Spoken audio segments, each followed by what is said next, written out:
Yun bang palagi kayong magkasama? Hindi mo namamalayan, unti-unti ka na palang napapalapit sa kanya. At kalaunan sa sarili, napagtanto, nahulog na pala ang puso mo. Mahal ko rin kayo eh. Nagmamahalan tayo, di ba? Ano ka, bakla?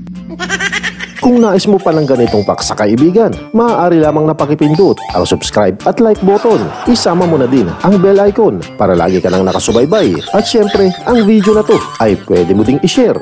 So without further ado, let's continue!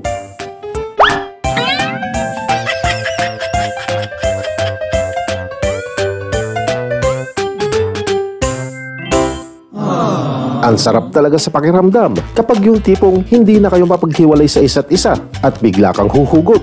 Kapag hindi tayo ganito, salamat na lang sa lahat. Sarap sa pakiramdam. Hindi mapigilan ni Tropa ang ngiti at halos mapunit ang pisngi.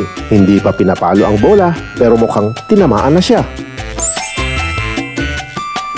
Ibang klase talaga palusot ni kumpare dahil sa pagsiselos ng asawa. Nilambing lang ang misis niya at sinabing nag-Star City lang sila ng tropa. Ayun, ang misis biglang nawala ang galit at hinala sa kanya.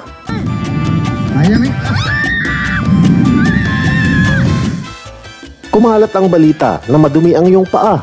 Hindi naman kita masisisi dahil alam kong pagod ka na ng husto. Kakahabol sa taong hindi ka naman gusto. Why are you running? Why are you running?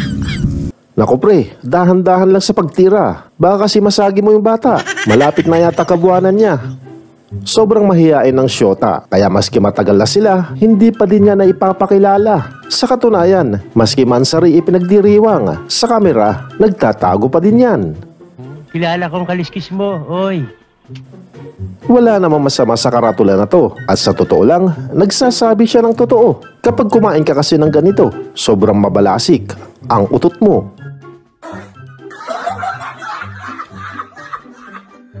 Sino ang nagsasabing hindi pwede ang ganito? Gusto mo lang naman ipaalam sa lahat. Siklista ka na, at the same time, coffee lover ka pa, di ba? Ginagawa mo! Grabe na ito, ang saya. Matagal ko na pinangarap talaga ang makapunta sa ibang planeta. Sa mall, meron pala. All engine running. Liftoff. We have a liftoff. Ang paalam ko kuha lang ng pang tinola, pero pagkalingat ko, ang dami palang kinuha. Sana alam ko lang, pakakainin pala isang barangay. Ipinabunot ko na lang yung puno ng malunggay. Ganito ang itsura nang mabudol ka ni konduktor. Yun bang naniniwala ka sa kanya na maluwag pa? Samantalang pagsakay mo, bakante na lang pala ay sa ilalim ng kilikili niya. Super excited at nagmamadali ka umuwi dahil nag-aantay sa'yo ang barkada. Lalo na nang itinext sa'yo, seafoods daw ang pulutan. Pagdating mo, tama din naman, nag-overthink ka lang. At nung nagharap ka ng ibang pulutan, ayun, kailangan mo pang mag-antay dahil ang tilapia hindi pa humihiwalay. Paggising mo ng umaga, ikay tuwang-tuwa. Bumili ka pa ng mainit na pandesal dahil akala mo may bago kayong palaman. Pero pagtingin mo, isa palang bagoong alamang. Aba, pwede pala yan. Yung mga sausawan inilagay sa sungka. What a bright idea. Magaya nga. Hi! Okay. Actually, hindi ako natakam dito. Bagkus sa bangus. Naawa ako. Gusto ko silang tulungan at ilapit kay Kuya Will para mabigyan sila ng tahanan. O baka gusto nyo silang kanlungin mga kaibigan. Sigurado mahimbing ang magiging tulog mo kapag binili mo to. Ang gumawa kasi isang makata. Tutulaan ka kapag ginaantok na. Tiyak sa kanilang karatulay ikay malilito. Hahanapin mo kung nasan ba yung damit na inilalako dahil palagay mo may bago ng uso. Sa pagpili ng bibilhin mo, dapat ikay metikuloso. Bubusisiin mong maigi, lalo na sa mga segunda mano. Hindi mo alam, yung iba kasi matindi na ang pinagdaanang history. Emotional damage! Tamang-tama, 100% tumpak. O, wag mag-deny, don't tell a lie.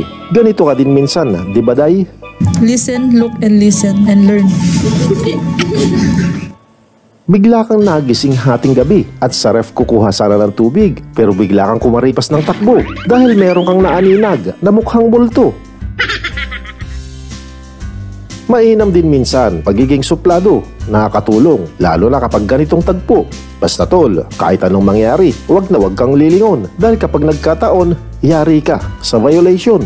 Pag lumingon ka, slide ka. Masaya ka na sana dahil may dumating na sideline na pagkakitaan. Ngunit pagdating mo, nalungkot ka na lang bigla. Sabi kasi, aayusin lang yung tagas ng isang tubo na kulay blue. Hindi naman talaga biro ang mamalimos sa kalsada. Maghapon kang babad sa araw at mausok pa. Kaya dapat alagaan ang kutis. Kailangan mag-skincare ka. Only Bella touches her skin. Nice! Yan ang mabait na bata. Sa laro lang sila nakafocus at hindi sa wangkata ng muse. Kita mo yung isa, sa phone lang nakatutok. Very good! Paglaki ko, gusto ko maging kriminal para Kaya pala laging perfect attendance ang report card niya. Sa katunayan, hate na hate niya ang umabsent. Well, ganun talaga. Baka sa pag-aaral, ganado lang talaga. 12, spell 12. 1, 2. 1, 2. Sa panahon ngayon, kailangan na maghigpit ng sinturon. Taas na ng bilihin, kaya diskarte ang pairalin. Katulad neto, ang mga handa, pinag-isa na. Pinagsamang spaghetti at Shanghai na lumpia. Ang tawag, lumpiaghetti. So weird. At yan mga kaibigan ng aking mga nalimbag, nakakaaliw at pampaganang paandar. Naway inyong nagustuhan at naibsan ang lumbay. Maraming salamat sa pagsubaybay at hanggang sa susunod muli nating pag-uugnay.